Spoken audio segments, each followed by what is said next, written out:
welcome or welcome back to my channel. If you are new here, my name is Sarah and I am the Woodland Witch.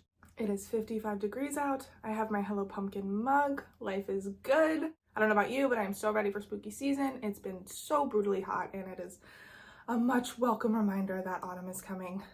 So today's video is going to be a second part to my Introduction to Herbalism series, and we are going to talk about profiling herbs. How to go about studying herbs, some things that you might want to know before you work with something or before you recommend something to someone else. We profile herbs for a lot of different reasons. Typically, if you're looking at profiling a specific herb, you're wanting to know more about it because potentially you're wanting to work with it in some way, or you're wanting to see if this specific plant might have a place in your life somehow. By profiling these herbs, you'll get a little bit of insight on how maybe it's best to work with this plant, how it might benefit you in some way, if it's something that is maybe not going to work for you personally. I recommend working with plants one at a time. When you're an herbalist, it is a continuous learning process. It's not something that you want to rush. This isn't standard, but a timeline that I've heard from a lot of different herbalists is to spend at least 1 month studying and profiling one specific plant. This is going to give you an opportunity to learn anything and everything that you can.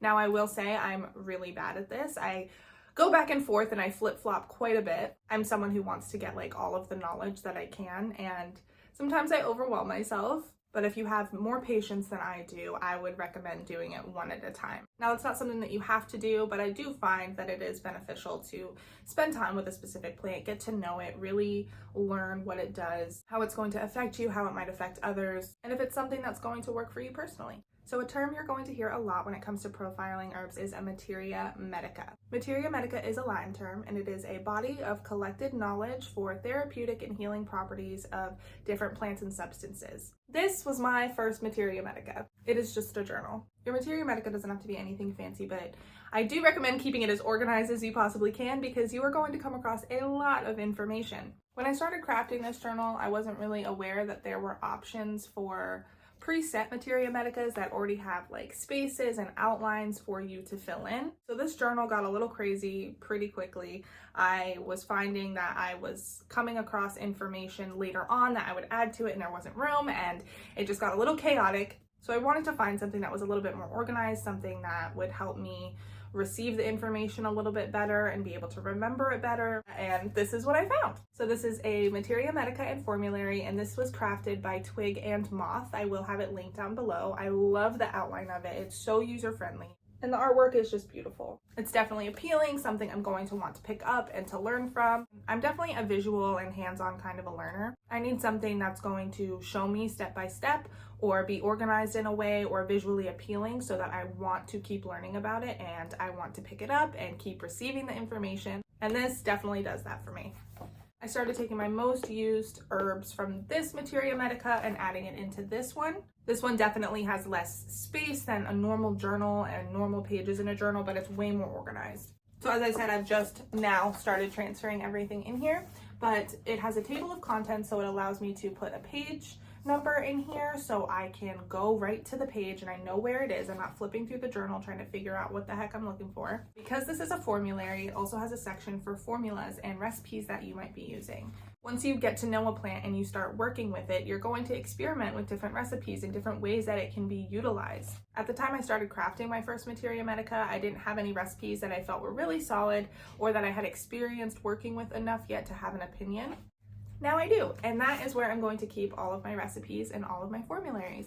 There's also some terms you're going to come across when you start profiling herbs. For instance, actions. This is going to be how the herb works. Binomial name. This is going to be the scientific name of the plant. It is going to include the genus and the species of the plant to help differentiate two different plants from the same genus or species. This is important because it's going to help you reduce the confusion when identifying different plants. It's also universal, so herbalists around the world use these terms. So if you're trying to communicate with other herbalists, maybe in a different country, they will know exactly what you're talking about. That brings me to common names. There are a lot of common names for different plants. It can be attributed to folk customs, traditions, region, culture. You're going to find a lot of common names for different plants. You have energetics. This is going to be how an herb acts on the body, how your body reacts to its action. And constituents. Constituents are going to be the active ingredients in the plant. These are going to be the natural chemicals that give it its medicinal effect. Now, because I'm a folk witch, I do also profile my herbs magically. Folk magic and folk herbalism is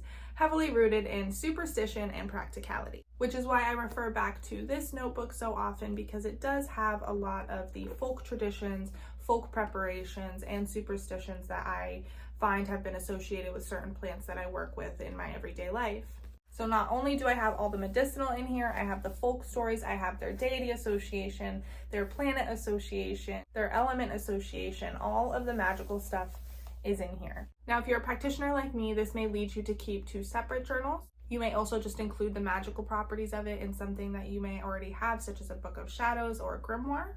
Because I'm studying so many herbs, that's not really an option for me. My book of shadows would just be all herbs. So I do just have a specific journal for that. And as I stated before, isolating one herb is going to help you immensely. And this is for magical use as well. When you isolate herbs and study them one at a time, this really gives you an opportunity to get to know the plant, get to know its physical characteristics. How does it taste? How does it smell? What does it feel like?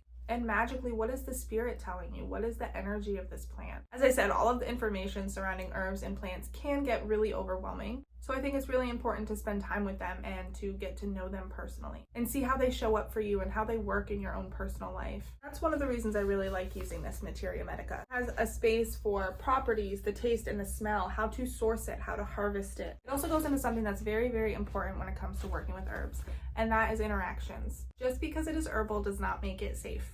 And it does not mean that it's going to be a right fit for you. As I've said before, it's not a one-size-fits-all system. Certain herbs are going to work for certain people and not work for others, or react in a different way. This could vary depending on if you have underlying conditions, if you're on previous medications, if you're pregnant, if you're nursing. This is where the actions of those herbs are going to come in. How do they affect certain things like coagulation of the blood, blood pressure, blood sugar? That's probably one of the most important things to keep in mind when working with herbal remedies. As I said, there's no one way to craft your Materia Medica. You can simply put it in a journal or get a more organized book like this. But I hope this video helped you and guided you and gave you a little bit of insight on how to go about crafting your own Materia Medica, profiling herbs, and connecting with them on a personal level. If you have any more questions on crafting your Materia Medica or your own personal journal, leave those in the comments below, and I will see you in the next one.